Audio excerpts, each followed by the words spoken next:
Hermanos y hermanas, buenas tardes a todos. Comenzamos hoy entonces concluimos hoy nuestro ciclo de meditaciones, o si quieren llamar así también, catequesis sobre la Virgen María. Naturalmente podríamos seguir hablando muchísimos días más sobre María, porque de María nunca se dirá lo suficiente.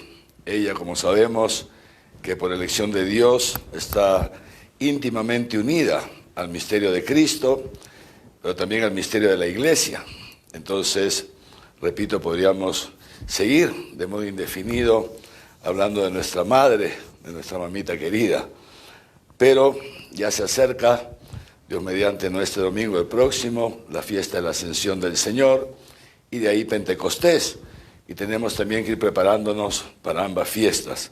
Por eso, para concluir hoy día con este ciclo sobre la Virgen María, he pensado que nos dediquemos a contemplar este misterio tal como nos es presentado en el libro del Apocalipsis, un libro que sin duda algunas veces es difícil de entender y que incluso algunos les causa cierto temor aproximarse a este libro. ¿Por qué? Porque este libro Apocalipsis, su mismo nombre lo dice, Apocalipsis significa revelación, es una palabra que proviene del griego. Significa revelación, pero es una revelación que Dios hace a través de visiones. Y como el otro día, cuando hablamos sobre el tercer secreto de Fátima, el cardenal Ratzinger, en ese comentario que nosotros vimos en algunas partes, las visiones no siempre son del todo nítidas, del todo claras, por un lado. Por otro lado, las visiones que Dios presenta en muy pocas ocasiones, de suyo lo ha hecho a lo largo de toda la historia de la salvación, están llenas de simbolismos. Entonces hay que saber comprender esos simbolismos, no se pueden interpretar de cualquier modo, ¿no? Y por otro lado, quien ve o quien recibe estas visiones, luego las trata de transmitir dentro de sus cánones, sus conceptos, digamos así, de los medios que tiene a su alcance. Por eso no es fácil interpretar las visiones, no es fácil interpretar las visiones, y por eso el modo más seguro para comprenderlas es dejarnos guiar por la Iglesia, por el magisterio de la Iglesia. Por el magisterio que tiene sus orígenes ya en los mismos inicios de la Iglesia y que en consecuencia se va formando parte de lo que es la tradición de la Iglesia. Esta es la garantía de la recta interpretación de las Sagradas Escrituras en general. Ya saben que nosotros, los católicos, en eso somos muy cuidadosos, ¿no? Somos muy cuidadosos, es decir, nosotros no creemos en la libre interpretación. La libre interpretación puede dar lugar a muchísimos errores y de suyo los ha dado a lo largo de la historia de la Iglesia, muchísimos errores. Nosotros más bien creemos en que Dios ha confiado el depósito de la fe a la Iglesia y dentro de la Iglesia ha puesto a los pastores que tenemos como principal tarea justamente recibir este depósito de la fe de nuestros predecesores, el Señor que entrega el depósito de la fe a la Iglesia naciente, al Colegio de los Apóstoles, y ellos lo han ido transmitiendo de generación en generación. Nosotros los pastores lo que nos corresponde es recibir este depósito de la fe y custodiarlo y transmitirlo a la siguiente generación. Y de esa manera tenemos esa garantía también de estar en la sucesión apostólica, es decir, de estar dentro de esta única iglesia que Cristo fundó a través de su misterio pascual y el envío del Espíritu Santo en Pentecostés, precedido naturalmente por su vida pública, y esta iglesia, esta única iglesia de Cristo, que subsiste hasta nuestros días, como ya lo explicábamos hace unos encuentros, subsiste hasta nuestros días, dice el Concilio Vaticano II, subsiste hasta nuestros días en la Iglesia Católica con el sucesor de Pedro a la cabeza, aunque ciertamente hay ciertos elementos que el Señor ha entregado a su Iglesia y que algunos hermanos que se han ido separando de la Iglesia en el transcurso de los siglos y han formado sus comunidades, han llevado también algunos de estos elementos y por eso estamos unidos a ellos y nos llamamos hermanos. Nos llamamos hermanos porque tenemos en común mínimo el bautismo. Con las iglesias ortodoxas, les explicaba también el otro día, tenemos en común prácticamente todo el patrimonio, salvo que los ortodoxos no reconocen el primado de jurisdicción del Papa en todas las iglesias. Ellos reconocen hasta un primado de honor, pero no un primado de jurisdicción, es decir, no reconocen que el Papa pueda tener la potestad de intervenir directamente en otras iglesias, tomando decisiones en función de otras iglesias, que no sea la iglesia que peregrina en Roma. Pues bien, entonces les decía, pero esto para decirles sobre todo qué delicado es, que no podemos nosotros interpretar de cualquier manera, y hay que tener cuidado porque muchas veces me ha tocado a mí encontrarme con personas que me dicen, no es que Dios me ha dicho así, ¿cómo te ha dicho? No, es que la Biblia abrí y no sé qué, y me dijo, oye, cuidado, ¿no? ¿Por qué? Porque acuérdense que también el demonio, atentos con esto, el demonio tentó a Jesucristo a través de las Escrituras, ¿sí? Le presentó las Escrituras. Cada una de las 3 tentaciones del desierto son frases que el demonio saca de las Sagradas Escrituras y se las presenta a Jesucristo. En el fondo, ¿para qué? Para que se salga de la historia del diseño que Dios su Padre le había preparado. Por eso hay que tener mucho cuidado en esto de la libre interpretación, que, repito, no forma parte del patrimonio de la Iglesia Católica. Muy bien, dicho eso entonces, una segunda, digamos, un segundo aspecto a tomar en cuenta. El libro del Apocalipsis, algunas veces, o durante un tiempo, en realidad siglos, se atribuyó al evangelista Juan, pero ya hoy día prácticamente nadie discute que no fue el mismo evangelista Juan el que lo escribió, aunque ciertamente en muchos aspectos, concordantes con la teología que se nos presenta en el Evangelio de Juan. Más bien porque el autor se autodenomina Juan, se autodenomina Juan. Y es posible, porque ha sucedido en otros casos, que haya tomado el nombre del apóstol por una razón u otra, no entramos ahora en discusiones, pero también es posible que efectivamente la persona que lo escribió sea Juan, o sea, se le reconoce, digamos, como el presbítero Juan, un anciano presbítero de la iglesia de los primeros tiempos. Es posible, el Apocalipsis debe haber sido escrito en torno al año 70, o sea, fíjense, menos de 40 años después de la muerte de Cristo. Incluso es posible que haya sido escrito un poco antes. Eso no se sabe con exactitud, ha pasado mucho tiempo y no se sabe con exactitud. Lo que sí se sabe es que el Apocalipsis ha sido escrito en un momento de persecución, de una persecución tremenda contra la iglesia, y con la finalidad de sostener a los cristianos que se veían perseguidos y que en el momento, muchos de ellos entraban en crisis porque no veían cómo se cumplía la palabra de Jesús: he aquí que yo estoy con ustedes hasta el fin del mundo. He aquí que yo estoy con ustedes hasta el fin del mundo. O sea, se sentían como desprotegidos porque las persecuciones de ese tiempo fueron muy, muy duras, como les decía el otro día. Mataban a los cristianos al mínimo, les quitaban el patrimonio, los descartaban de la sociedad, eran maltratados, humillados, etc. Y, repito, muchos los mataban, los asesinaban, esos mártires en el circo romano, mientras el pueblo se reunía viendo cómo las fieras se los tragaban vivos, cosas horribles, ¿no? Entonces, también una de las finalidades del libro del Apocalipsis es, pues, animar a los cristianos, y ya no solamente a los de esa época. Es un libro inspirado por Dios, inspirado por el Espíritu Santo, que también el conocerlo, el dejarnos llevar a través de este libro de la mano de la Iglesia y conocer la correcta interpretación, entonces también nos sostiene a nosotros en nuestra vida cristiana cotidiana.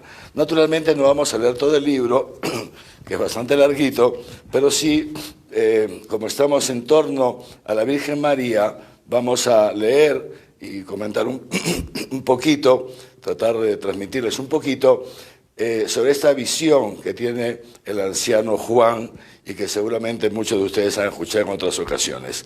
Dice así, dice que Dios, y aquí les anticipo, hay dos visiones que él conjuga, después ya entraré en el detalle. Dice así, que Dios le contempló ver esto. Dice que de pronto una gran señal apareció en el cielo, una gran señal apareció en el cielo. Una mujer, esta es la señal, una mujer vestida del sol, con la luna bajo sus pies y una corona de 2 estrellas sobre su cabeza. Y esta mujer está encinta y grita con los dolores del parto y con el tormento de dar a luz. Y apareció otra señal en el cielo, un gran dragón rojo con 7 cabezas y 10 cuernos, y sobre sus cabezas 7 diademas. Su cola arrastra la 3ª parte de las estrellas del cielo y las precipitó sobre la tierra. El dragón se detuvo delante de la mujer que iba a dar a luz para devorar a su hijo en cuanto lo diera a luz.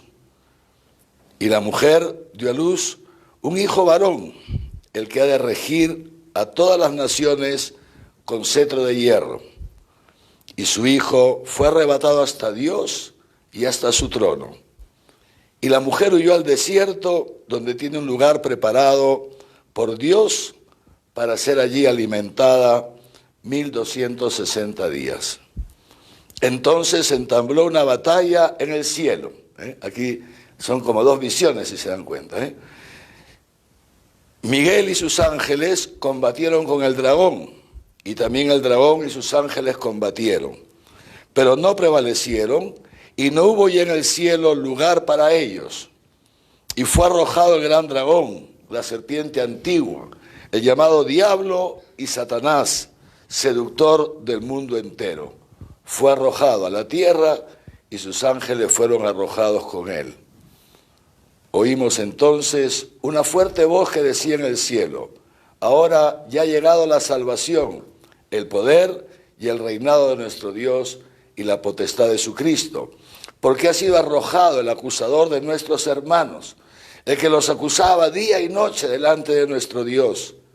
Ellos lo vencieron gracias a la sangre del Cordero y a la palabra del testimonio que dieron, porque despreciaron su vida ante la muerte. Por eso, alégrense cielos y los que en ellos habitan.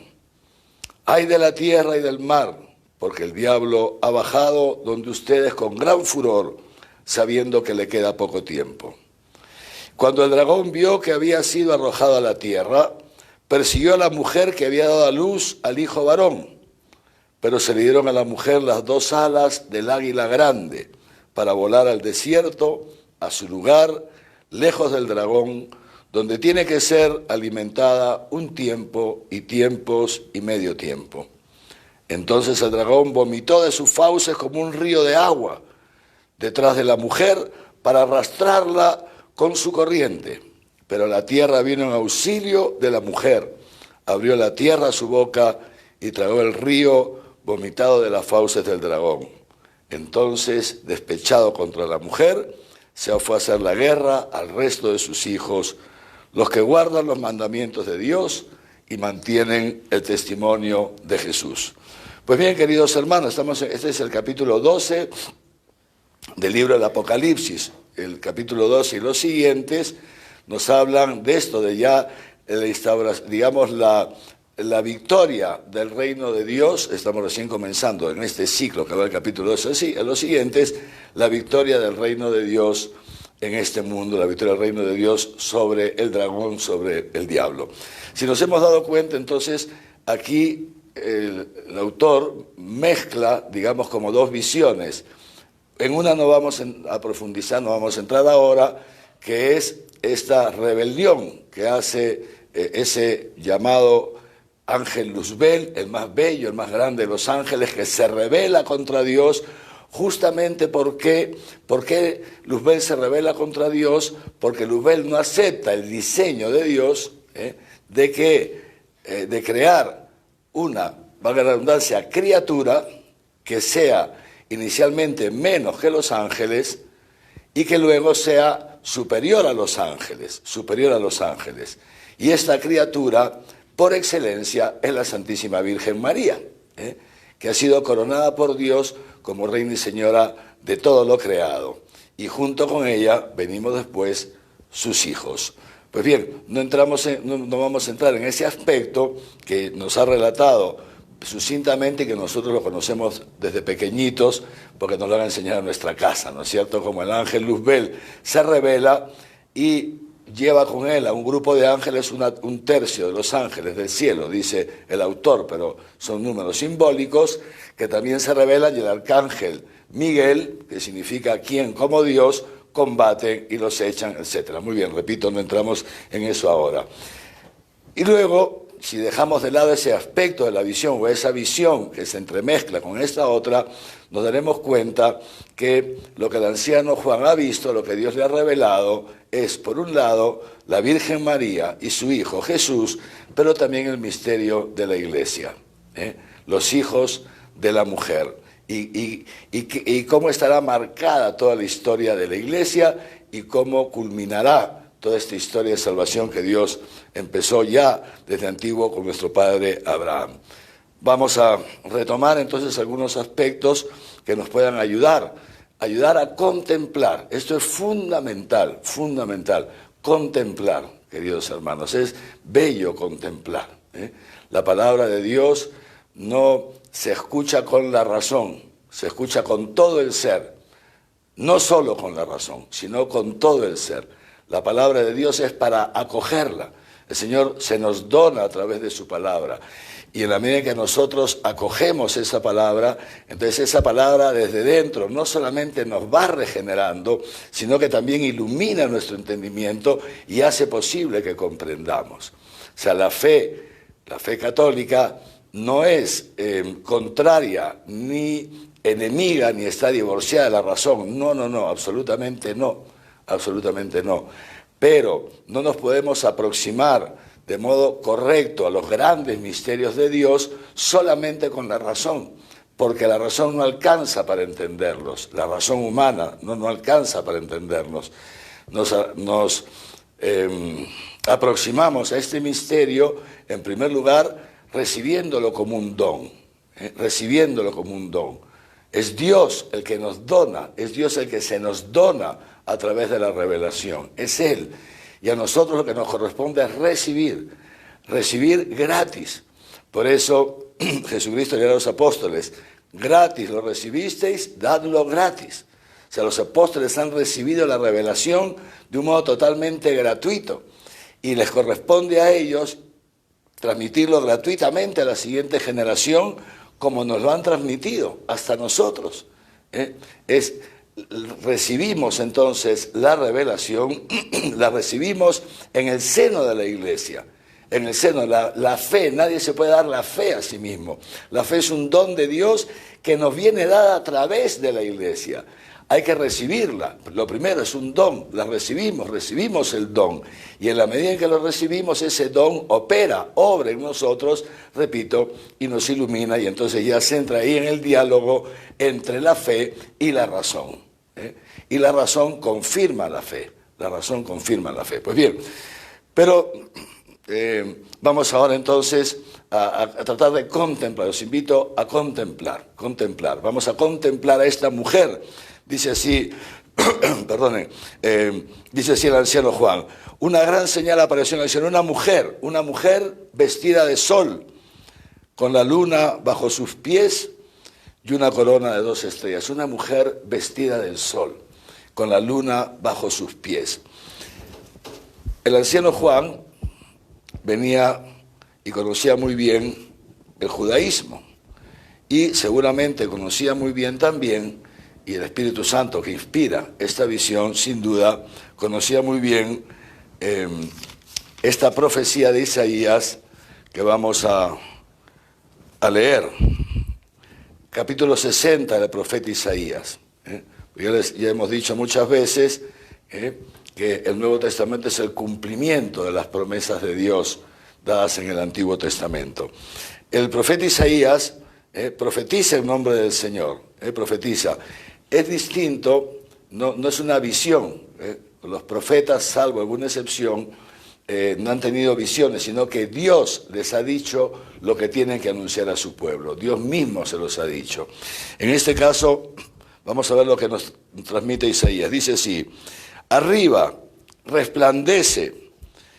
Le está hablando a Israel, al pueblo de Israel, que se llama la hija de Sión, la hija de Sión. Arriba resplandece que ha llegado tu luz, y la gloria de Yahvé sobre ti ha amanecido. Y luego pasa, ya al final, para no leer todo el capítulo, vamos al final del capítulo y dice así: y no habrá ya para ti nunca más, y no será para ti ya nunca más el sol luz del día, ni el resplandor de la luna te alumbrará de noche, sino que tendrás a Yahvé por luz eterna, y a tu Dios por tu hermosura. Y sigue, atentos: no se pondrá jamás tu sol, ni tu luna menguará, pues Yahvé será para ti luz eterna, y se habrán acabado los días de tu luto.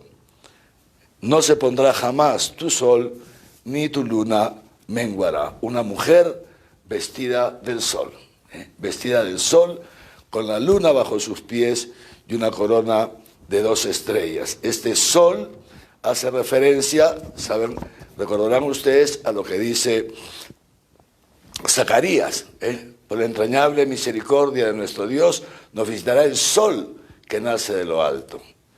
¿Y para qué? Para iluminar a los que viven en tinieblas y en sombras de muerte. El sol que hace presente a Dios, que hace presente a Dios. El sol hace presente a Dios. María es la mujer llena del Espíritu Santo, revestida de Dios, ha sido revestida por Dios de su propia santidad. Y tiene a la luna bajo sus pies, la luna que desde los inicios de la Iglesia siempre se ha hablado de la Iglesia como el misterio de la luna, porque la luna no tiene luz en sí misma, como nosotros sabemos. La luna lo que hace, la luna refleja la luz del sol, y reflejando la luz del sol, la luna es bella. No sé si ahora, ya que andamos tanto en zonas urbanas o lo que fuera, y con los ajetreos del mundo, muchas veces perdemos también la contemplación de la naturaleza. Ayer celebramos al apóstol San Matías y le cité una frase que Clemente de Alejandría, Cirilo de Alejandría le atribuye a él. Pero también hay otra frase de San Matías, de las poquitas que han llegado hasta nosotros, y otra frase dice esto, dice San Matías, que contemplen la creación, porque toda ella nos habla de Dios, y es algo que nosotros hemos perdido mucho en la zona urbana, o que en el ajetreo de la vida diaria hemos perdido la contemplación. Pero si alguna vez alguno se acuerda cuando ha contemplado la luna llena, una luna que nunca mengua, la belleza de la luna llena, y esa belleza, ¿de dónde le viene? Del sol, del sol. Es la luna, lo que refleja es la luz del sol. Y en medio, fíjense ustedes, ¿no?, entre el sol, que la recubre, y la luna que está a sus pies, está esta mujer, la Virgen María. Esta mujer que es la Virgen María. El profeta Isaías habla de la hija de Sión,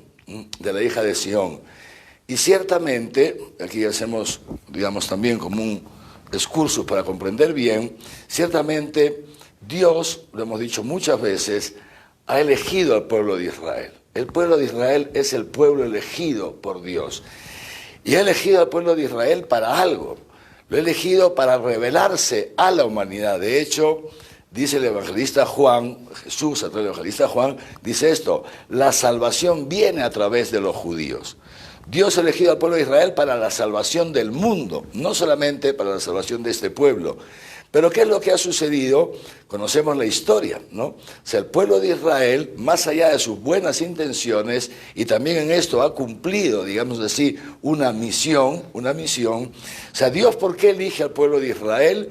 Para la salvación del mundo. Uno, fundamental. Dos, pero para la salvación del mundo, Dios tenía ya previsto enviar a su Hijo, al Mesías.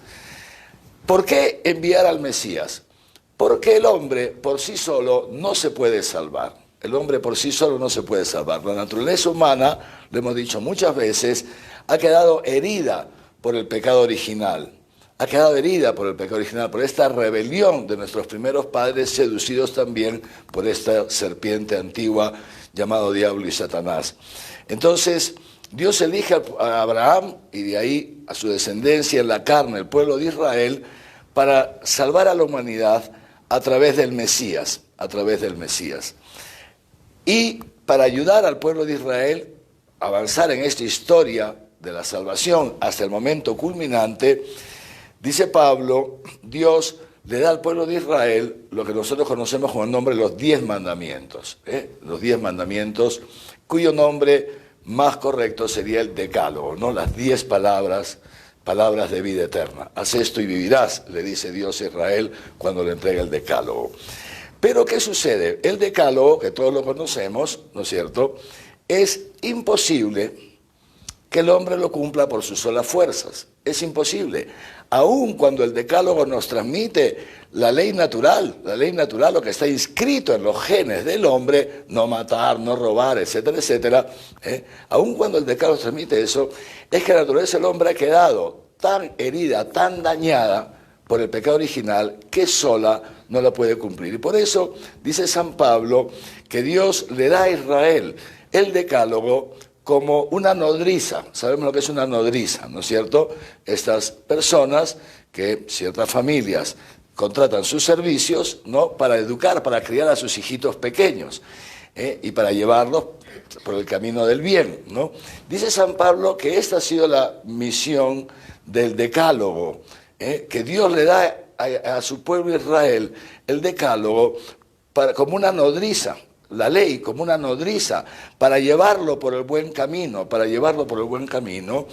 pero sabiendo, porque a Dios nada se le escapa, que Israel en sus propias fuerzas no iba a poder cumplir la ley. En consecuencia, una segunda finalidad, ¿cuál era?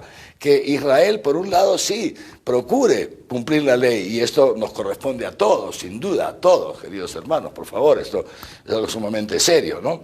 Pero al mismo tiempo que Israel vaya descubriendo que solo en sus fuerzas no puede cumplir la ley. Por eso San Pablo dirá, al final, ¿qué sucede? Que si alguien se quiere justificar a través de la ley, es la ley la que lo condena. Es la ley lo que lo condena, porque en el fondo no podemos nosotros jamás cumplir la ley por nosotros mismos. Entonces esta segunda finalidad era ir llevando a Israel al reconocimiento de que solos no pueden hacer la voluntad de Dios, para que recibieran al Mesías. Pero luego, cuando llega el Mesías, ¿no?, Israel lo rechaza, lo mata, ¿no es cierto? Nosotros ya sabemos esto, Israel lo mata. Pero dice incluso San Pablo que, sabiendo que la elección de Dios es irrevocable, porque Dios no se muda, Israel sigue siendo el pueblo elegido por Dios, pero Dios le ha puesto como un velo a sus ojos para que no reconozcan a Jesús, al Mesías, a fin de que los otros pueblos pudieran entrar, ser injertados en el pueblo de Israel, y esa descendencia de Abraham en la carne pasar a ser la descendencia de Abraham en la fe, y de esa manera se cumpla la promesa que Dios le hizo a Abraham: te haré padre de todas las naciones, de muchas naciones, de múltiples naciones, y tu descendencia será más numerosa que las estrellas del cielo y que las arenas del mar. Bien, pero no obstante todo esto, queridos hermanos y hermanas, no obstante todo esto, Dios, o sea, cumple su promesa, cumple su palabra. El diseño de Dios es estable, y Dios va llevando su diseño. El pueblo de Israel, en el transcurso del tiempo, lo decíamos esto también la vez pasada, va olvidándose, digamos, de la alianza, va alejándose de Dios. El pueblo, toda la historia del Antiguo Testamento es esta historia entre la fidelidad de Dios y la infidelidad del pueblo. Impresionante, ¿no es cierto? Pero Dios cumple su promesa, Dios mantiene su diseño. Entonces, este pueblo de Israel, poquito a poquito, en el transcurso del tiempo, este pueblo en general va quedando representado cada vez por menos personas. Ya faltando poquito para la encarnación del Verbo, ya los profetas hablan de un resto nada más, el resto de Israel, los Anahuim, los pobres de Yahvé, los pobres de Dios, un restito a través del cual Dios va a salvar a Israel. Y va a salvar, en consecuencia, a la humanidad. Mientras el pueblo entero, digamos así, se ha alejado de Dios con sus prescripciones, con un montón de cosas, pero Dios ha mantenido este resto. El profeta Sofonías habla de esto, los Anahuim, los pobres de Yahvé. A través de ellos, el Señor es como así, como que se va dando como un embudo de este pueblo, poquito a poquito, poquito a poquito va quedando un resto. Y este resto que está personificado en una persona, la Virgen María. La Virgen María es la pobre de Yahvé, es la sierva de Yahvé, es la sierva de Dios. Y la Virgen María, fíjense, entonces en la Virgen María Dios cumple lo que había prometido. La salvación del mundo vendrá a través de Israel. María es una judía, es del pueblo de Israel y da luz a su hijo Jesús, que es un judío, que es del pueblo de Israel. Y entonces María, fíjense, la Iglesia desde los orígenes ha visto en María personificada esta hija de Sión, a través de la cual Dios anunciaba la salvación, que llegaría la salvación a su pueblo. Pero al mismo tiempo María ha sido vista también desde siempre como la primicia de la Iglesia, como la primera cristiana. Entonces, hay este puente, fíjense ustedes, María es como el puente que une, no que separa, no que divide, que une el Antiguo Testamento con el Nuevo Testamento. El Israel de la carne con el Israel de Dios, como lo llama San Pablo, que somos nosotros los cristianos. Pues esta mujer, fíjense ustedes, esta mujer que está, por eso decíamos, vestida de sol, se cumple la profecía de Isaías, que está vestida de sol y tiene la luna bajo sus pies. Esta mujer que es el puente entre el Antiguo y el Nuevo Testamento, también es aquella que une a Dios con la humanidad. Dios se ha unido a la humanidad en el seno de la Virgen María. La ha revestido de su gracia, la ha revestido, la ha llenado del Espíritu Santo. Jai de María, que es Jaritomene, llena de gracia, la ha revestido de su gracia, la ha revestido del sol, la ha revestido. María no es Dios, pero está revestida de esa naturaleza divina. Y dice, y la luna, como decíamos, entonces es María la que une, el cielo con la tierra se unen en el seno de María. Antiguo y Nuevo Testamento se unen en María. Dios y el hombre, Dios se une al hombre en María, en María.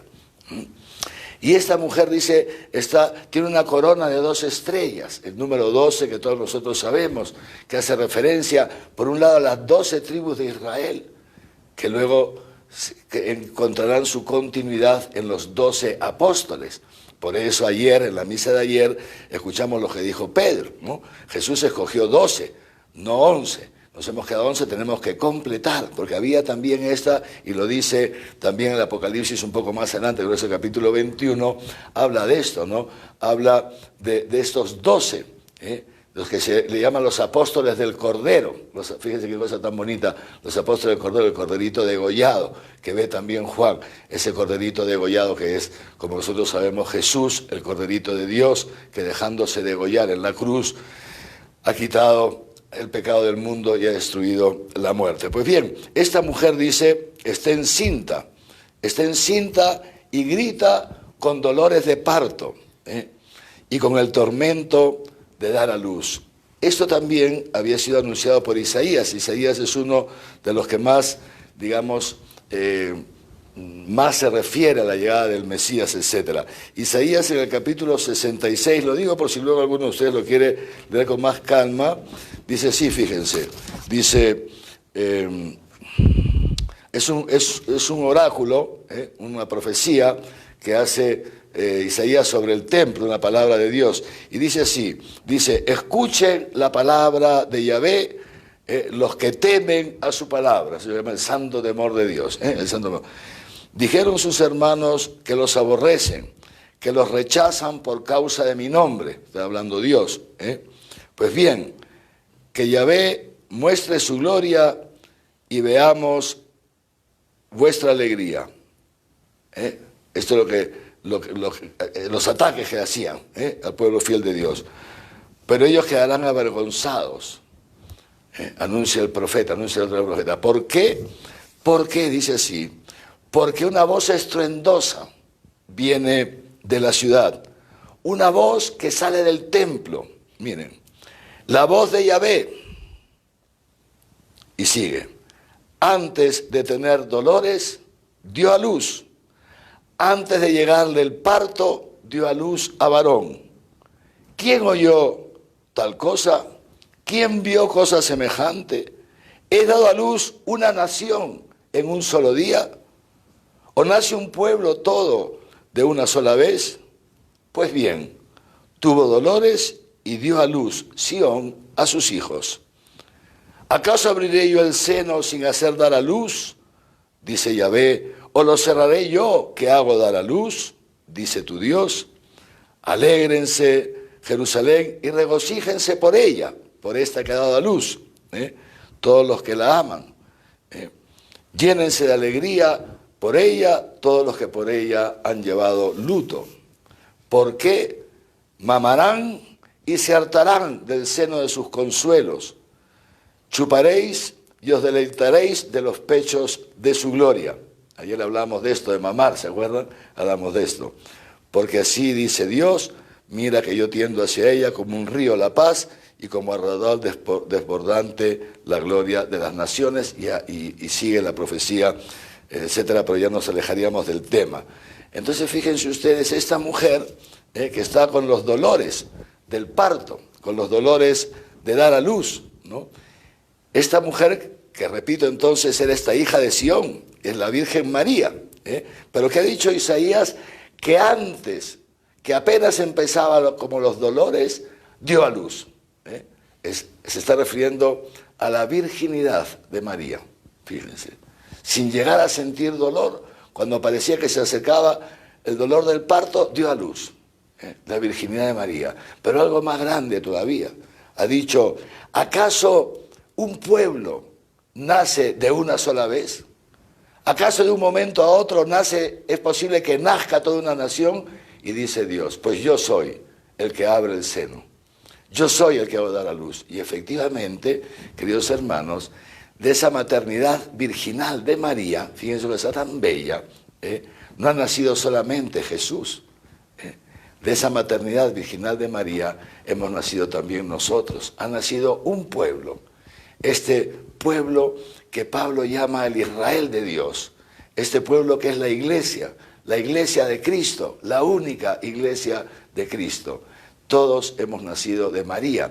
Por eso también se aplica a María un salmo muy bonito que dice, todos han nacido en ella. Un salmo que los judíos refieren a Jerusalén, ¿no? Refieren a Jerusalén, se dirá de filisteos, tiros y etíopes, todos han nacido en ella, que se refiere a Jerusalén y que también, y que está muy bien también, refería a Jerusalén porque ciertamente la iglesia, que está compuesta por personas provenientes de todas las naciones, ha nacido en Jerusalén. en Jerusalén donde se ha condenado a muerte a Jesús, al Cordero. Ahí al lado de Jerusalén, a las afueras donde se ha plantado esa cruz. De aquí, uno a uno, hemos nacido todos. Somos fruto del misterio pascual de Cristo, y dado a luz, hemos sido dados a luz como nación a través del seno virginal de María. Somos entonces, una frase que me gusta repetir, y los hermanos que vienen a la misa en la catedral o que nos vemos en tantas ocasiones, me lo voy a escuchar decir tantas veces: somos entonces, queridos hermanos y hermanas, un pueblo distinto a todas las naciones.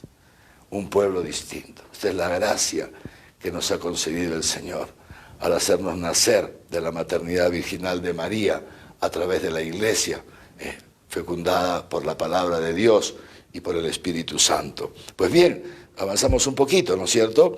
Pero luego dice esta mujer, fíjense que está encinta, está todavía encinta, todavía está encinta. Pero también esto es importante, ¿por qué? Porque atentos con esto que lo acabo de decir y lo destaco, ¿no? Con los tormentos, dice, grita con los dolores del parto, con el tormento de dar a luz. Ciertamente el alumbramiento de María ha sido un alumbramiento virginal, ella no ha perdido su virginidad. Entonces esta visión se refiere también, por eso lo he querido decir así, en María hemos nacido todos, porque ha nacido Jesús, ¿no es cierto? Pero también hemos nacido en Jerusalén, y es aquí a lo que se refiere esta visión del Apocalipsis, como ha sido comprendida por la Iglesia. María, que sufre los dolores del parto al pie de la cruz. Ella, que no lo sufrió al momento de dar a luz a Jesús, porque pasó, dice la tradición de la Iglesia, el magisterio es muy bonito, Jesús no rompió jamás la virginidad de María. María fue siempre virgen, incluso biológicamente, corporalmente. ¿Y cómo pudo entrar? Dice, así como el rayo de luz atraviesa un cristal. Así nos enseñan nuestros mayores. Fíjense qué bonito la tradición de la Iglesia.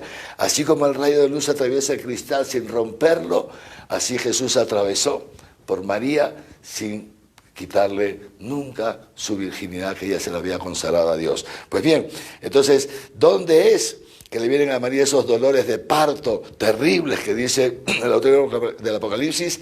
Aquí, al pie de la cruz. Ella está junto con su hijo, dando a luz a la Iglesia en la cruz. Fíjense ustedes ese sufrimiento, ese corazón traspasado por una espada. Y la Virgen está ahí, al pie. Y entonces dice así.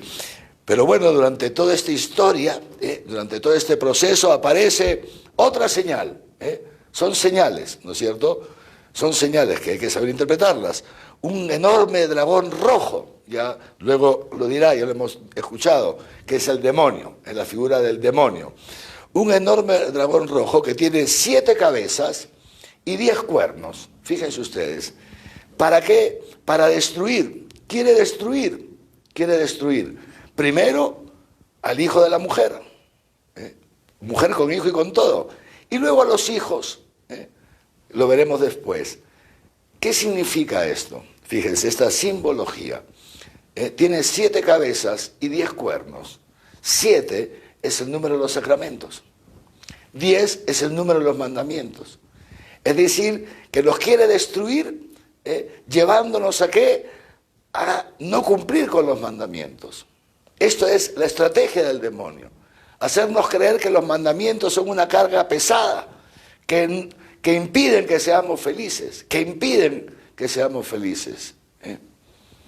Y estas 7 cabezas que hace referencia a los sacramentos, que están coronadas, no es por gusto, con 7 diademas, los poderes del mundo, las perlas preciosas, las riquezas, el prestigio, la fama, que es la manera de llevarnos a la excomunión, a la apostasía, Por un lado, el no cumplir los mandamientos nos rompe la comunión con Dios, o la hiere o la rompe, pero ir detrás de los ídolos de este mundo nos lleva a la apostasía, porque no se puede servir a 2 señores, no se puede servir a Dios y al dinero, porque amarás a uno y odiarás al otro. En la medida en que vas amando el dinero con todo lo que significa, tu voluntad, tu prestigio, tu fama, tu poder, tú, en esa medida vas alejándote de Dios y vas rompiendo, vas dejando de servir a Dios. Crees que te sirves a ti mismo, Crees que vives en función tuya, pero ni siquiera eso. Eres esclavo. Son esclavos del demonio. Estas son las armas impresionantes que usa este dragón que nos quiere tragar a todos. Pues bien, tenemos que avanzar porque yo pensé que iba a ser un poquito más, pero bueno, ya se nos queda corto el tiempo. Bien, y dice sí, y este dragón se detuvo delante de la mujer que iba a dar a luz para devorar a su hijo en cuanto lo diera a luz, ¿no es cierto?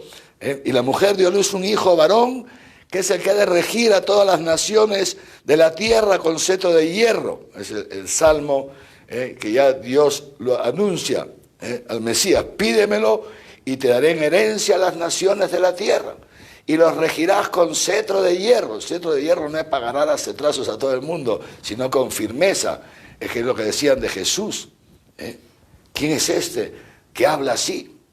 Con tanta certeza, con tanta velocidad, no como los fariseos, que lo que dicen luego no lo hacen, no tiene consistencia su predicación, se nota que son hipócritas, que son fariseos, que no viven lo que dicen, no tienen esta garra propia del que vive lo que dice, están transmitiendo cosas que se han aprendido, que se han inventado, no lo viven, fíjense.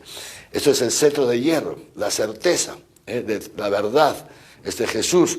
Hay otra visión tan bonita de este caballo blanco, una cosa, pero bueno, ya me alejaría mucho, eso podemos verlo otro día. Pues dice sí, la mujer dio a luz y este hijo fue arrebatado hasta Dios y hasta su trono.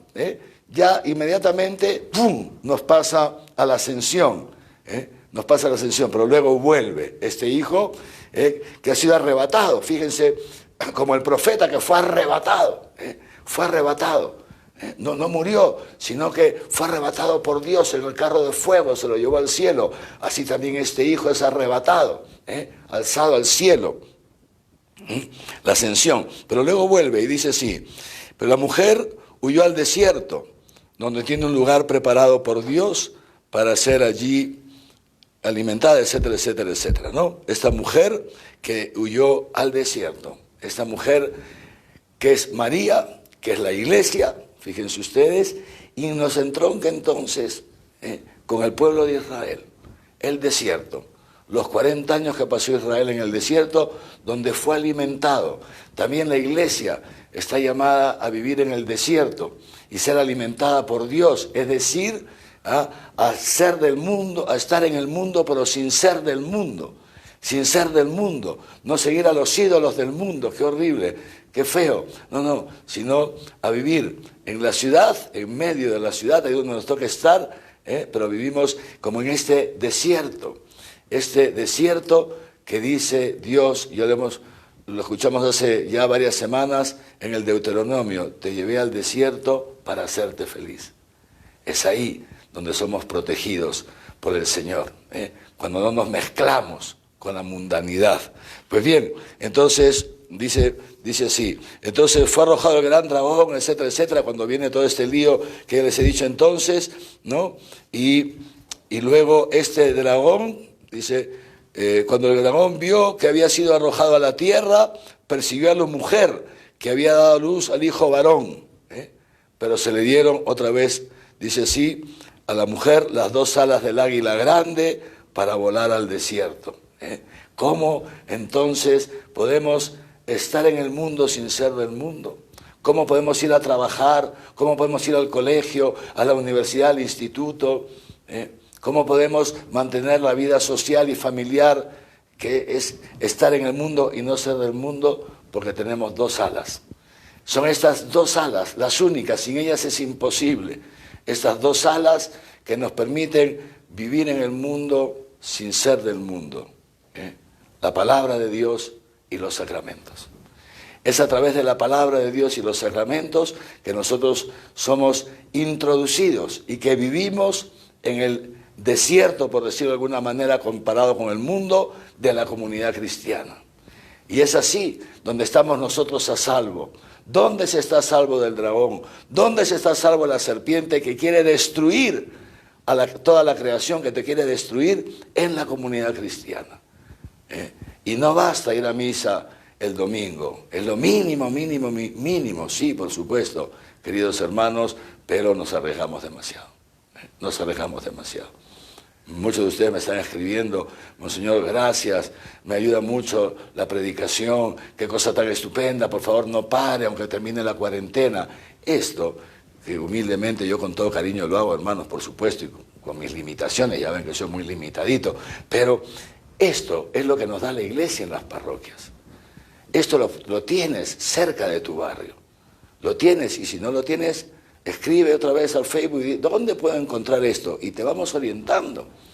Esto está, ¿me entiende? Y esto es fundamental. Es ahí, a través de la palabra y los sacramentos, donde, fíjense ustedes, entramos a formar parte, ya me están cortando ya, entramos a formar parte, ¿no?, de esta descendencia de la mujer, una cosa impresionante, una belleza. Fíjense, estas dos alas para volar al desierto, lejos del dragón. Lejos del dragón. Es ahí, hermanos, en la comunidad cristiana.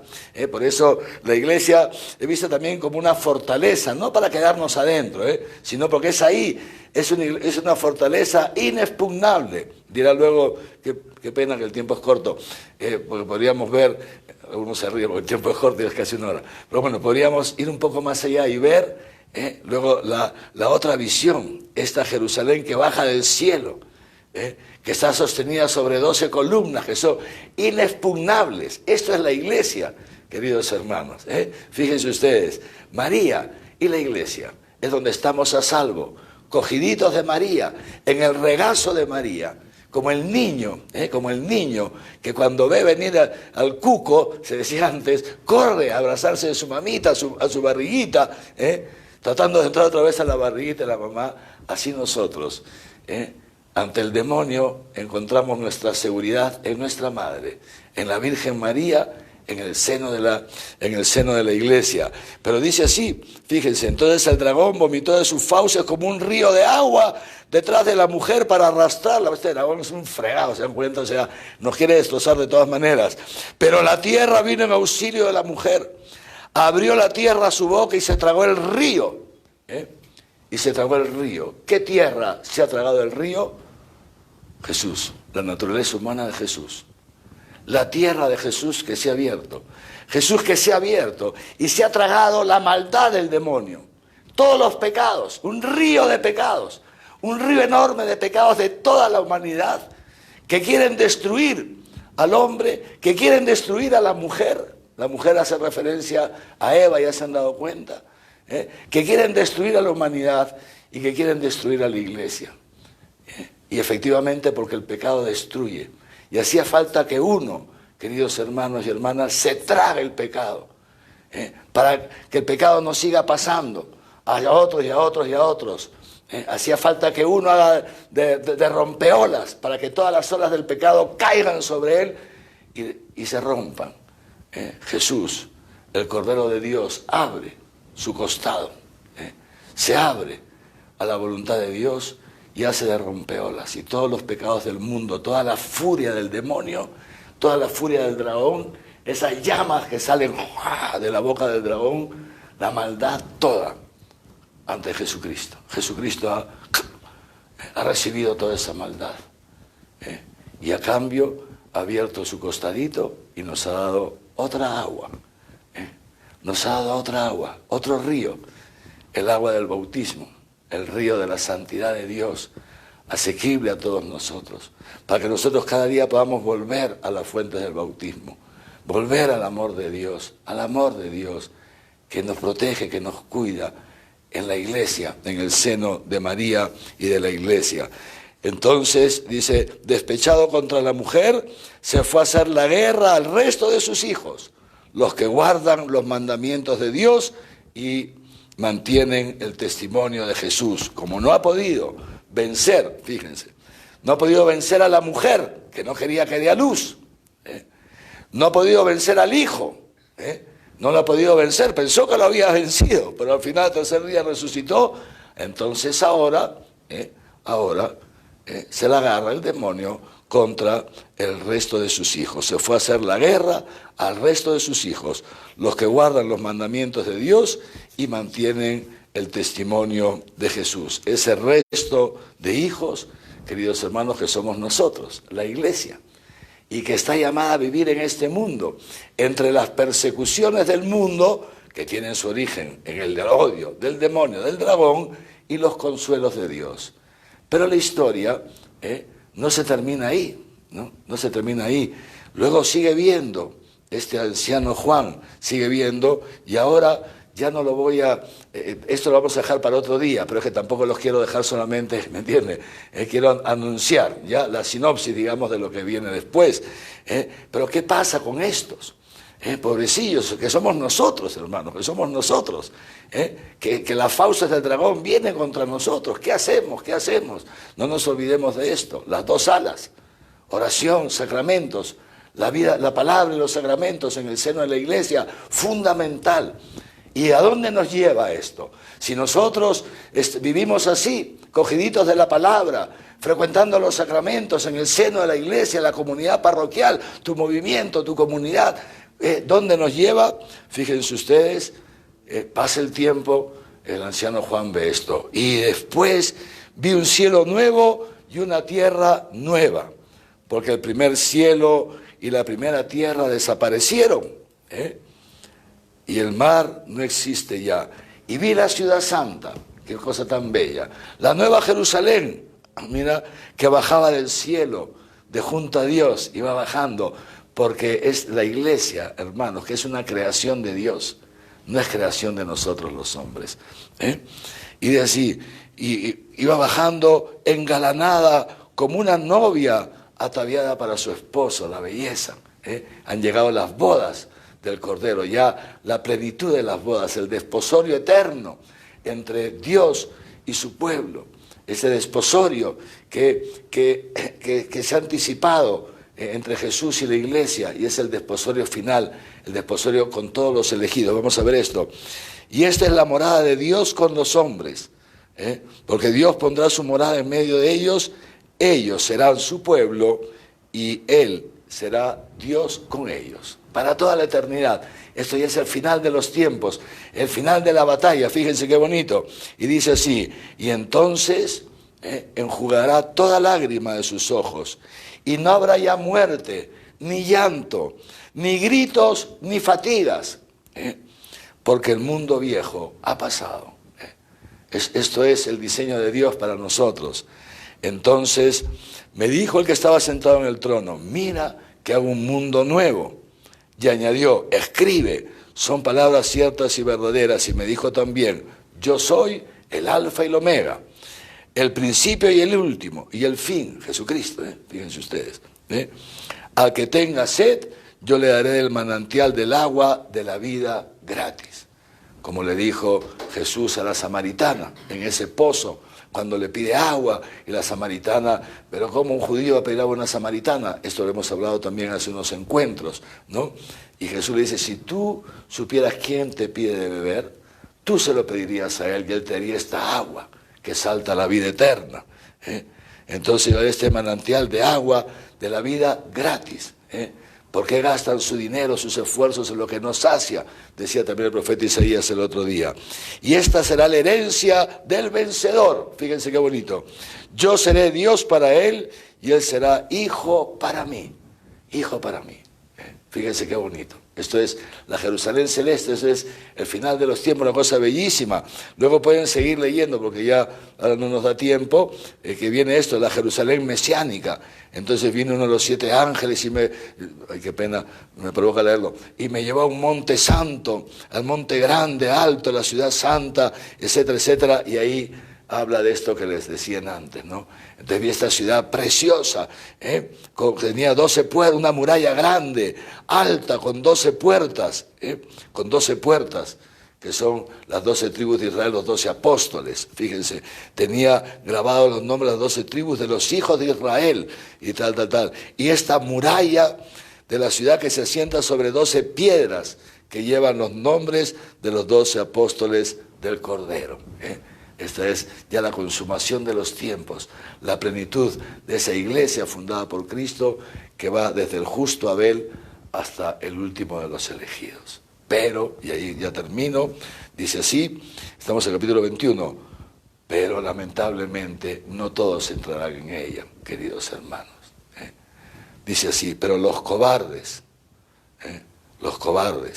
los incrédulos, los abominables, los asesinos, los impuros, los hechiceros, los idólatras y todos los embusteros tendrán su parte en el lago que arde con fuego y azufre, que es la muerte segunda. No todos entrarán en esta ciudad santa. ¿Quiénes son, queridos hermanos, los que entrarán en esta ciudad santa? Lo ha dicho ya antes y lo hemos leído también. Entonces, ha dicho Juan, fíjense qué pena, da pena hablar de esto, ¿no? Pero también no lo podemos ocultar porque hay que tener cuidado. No vaya a ser que estemos nosotros ahí en ese grupo sin darnos cuenta, que creemos que no es nada malo ir a los hechiceros, leer las cartas, pasar el cuy. Atentos, atentos, cuidado. No vaya a ser que seamos impuros, que nos dejemos llevar por las bajas pasiones, que no son solamente los pecados de lujuria, hay otro tipo de pasiones también. Atentos. Los incrédulos, los que no creamos que este es el camino de la vida, el último lugar, la pequeñez de su esclava.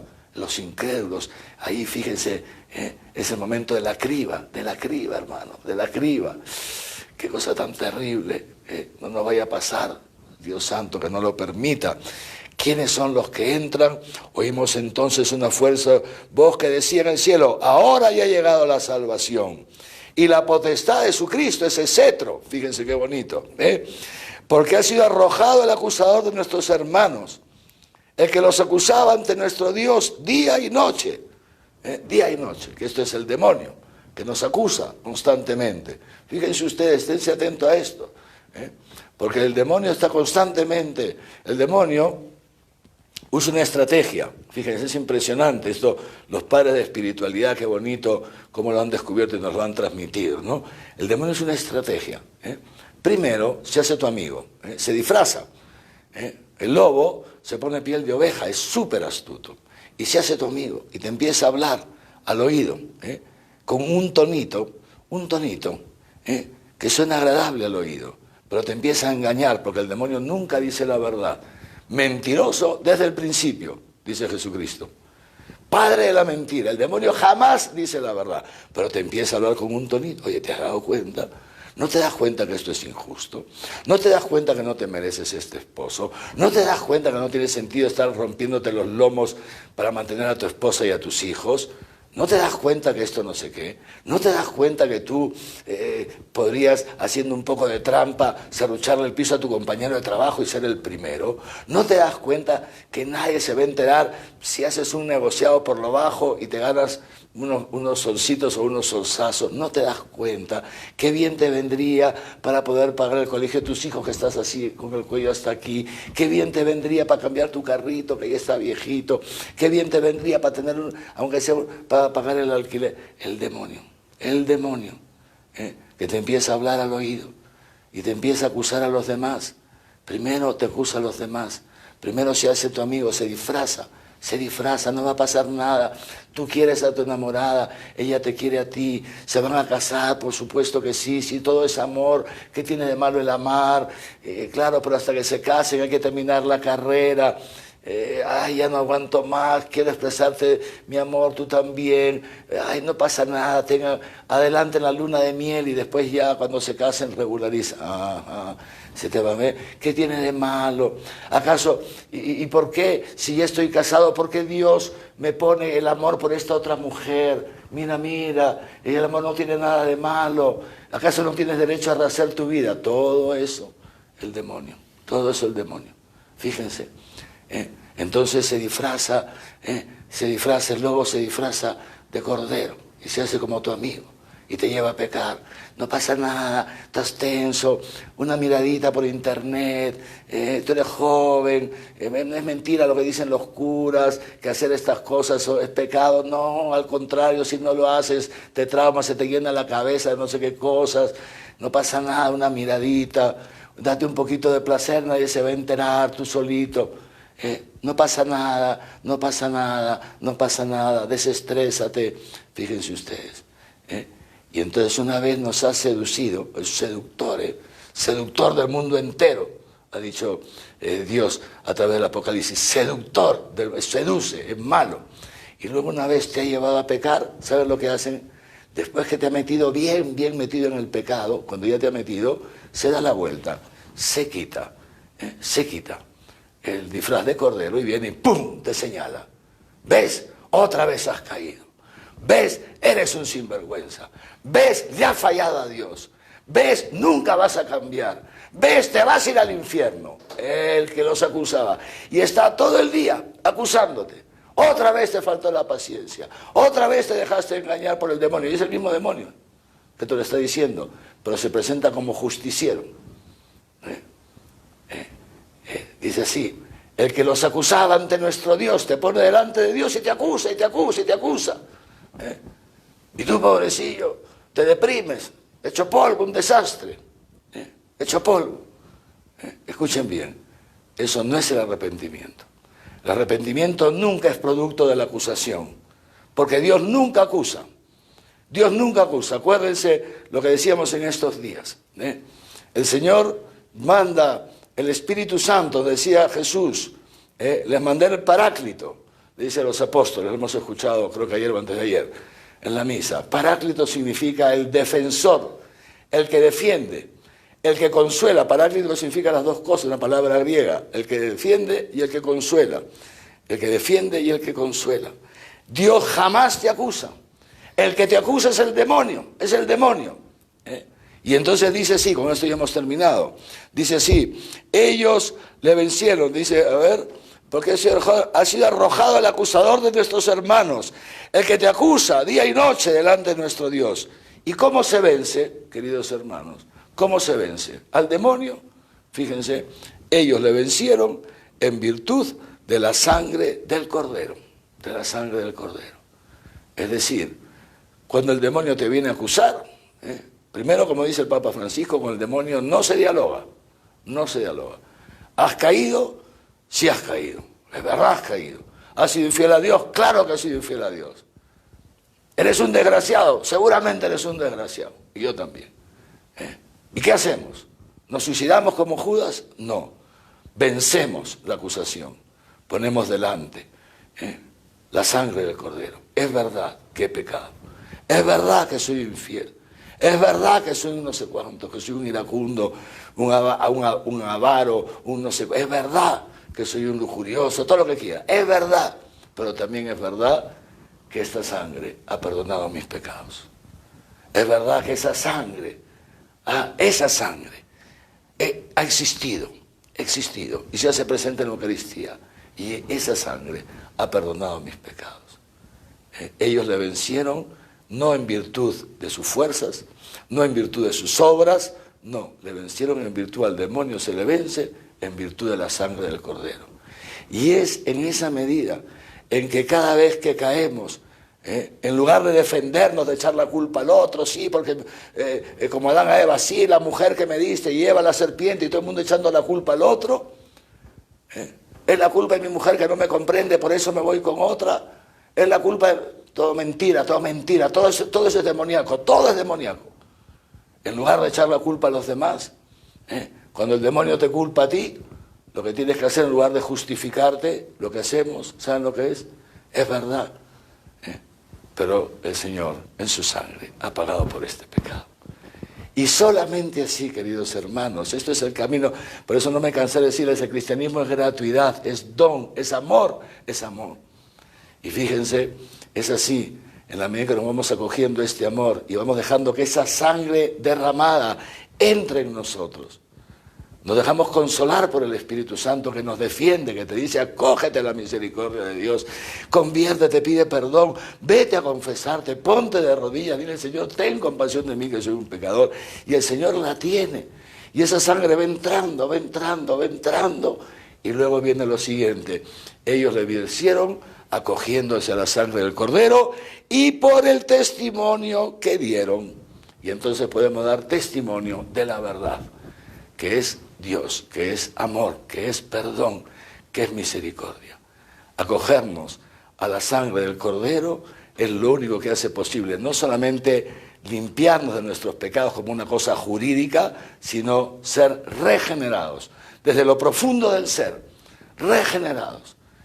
por esa sangre, y esa sangre lo que crea, esa nueva creación que Dios hace en nosotros mediante la sangre del Cordero, es amor, un hombre nuevo, el hombre que ama, y que es capaz entonces de dar testimonio de ese amor con su palabra y con sus obras, hacer presente el amor de Dios a todas las naciones. Fíjense ustedes, queridos hermanos y hermanas, cosa tan bella.